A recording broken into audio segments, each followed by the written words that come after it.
Share बाजार में मंगलवार को हिंदुस्तान कॉपर और हिंदुस्तान जिंक के शेयरों में काफी हलचल देखने को मिली।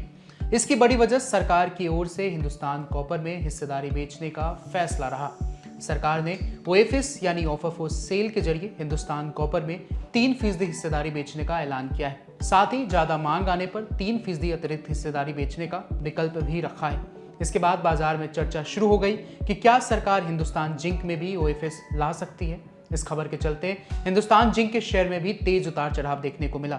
हालांकि अब इस पूरे मामले पर सरकार की तरफ से स्थिति साफ कर दी गई है। डीआईपीएम के सचिव अरुणीश चावला ने कहा कि फिलहाल हिंदुस्तान जिंक में ओएफएस लाने का कोई प्रस्ताव सरकार के पास विचाराधीन नहीं है। डीआईपीएम के सचिव अरुणीश चावला ने साफ किया कि सरकार फिलहाल हिंदुस्तान जिंक में ओएफएस के जरिए हिस्सेदारी बेचने पर विचार नहीं कर रही है। उनके इस बयान के बाद हिंदुस्तान जिंक को लेकर चल रही बाजार की चर्चा पर फिलहाल विराम लग गया है। हिंदुस्तान कॉपर में सरकार की ओएफएस योजना के बाद हिंदुस्तान जिंक को लेकर यह चर्चा शुरू हुई थी। निवेशकों को लग रहा था कि सरकार सरकारी कंपनियों में अपनी हिस्सेदारी कम करने के लिए हिंदुस्तान जिंक में भी ओएफएस ला सकती है, लेकिन सरकार ने फिलहाल ऐसी किसी योजना से इनकार कर दिया है। सरकार ने हिंदुस्तान कॉपर में ओएफएस के जरिए शुरुआत में 3% हिस्सेदारी बेचने का फैसला किया है। अगर इस ओएफएस में मांग ज्यादा रहती है तो सरकार अतिरिक्त 3% हिस्सेदारी भी बेच सकती है। हिंदुस्तान कॉपर ओएफएस के लिए 514 रुपए का प्रति शेयर का फ्लोर प्राइस तय किया है। यह 24 अगस्त से 574 रुपए के क्लोजिंग भाव से करीब 10.5% कम है।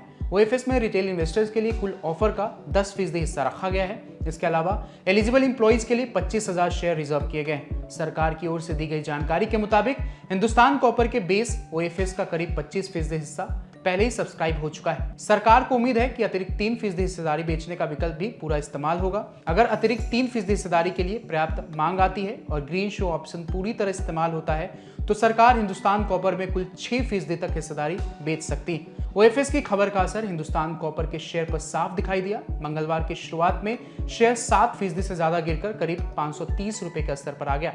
इससे पहले शेयर 574 रुपए पर बंद हुआ था। 514 रुपए का ओएफएस फ्लोर प्राइस तय होने के बाद शेयर में सेलिंग प्रेशर बढ़ा। निवेशकों के लिए यह कीमत पिछले बंद भाव से करीब 10.5% कम है। ओएफएस की चर्चा के बीच हिंदुस्तान जिंक के शेयर में भी मंगलवार को तेज उतार चढ़ाव देखने को मिला।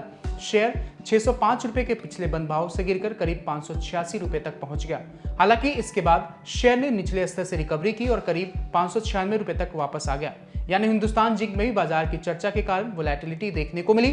फिलहाल सरकार ने साफ कर दिया है कि हिंदुस्तान जिंक में ओएफएस लाने का कोई प्रस्ताव विचाराधीन नहीं है। ऐसे में निवेशकों की नजर अब हिंदुस्तान कॉपर ओएफएस की मांग और सरकार की आगे की हिस्सेदारी बिक्री की योजना पर रहेगी। बहुत बहुत शुक्रिया।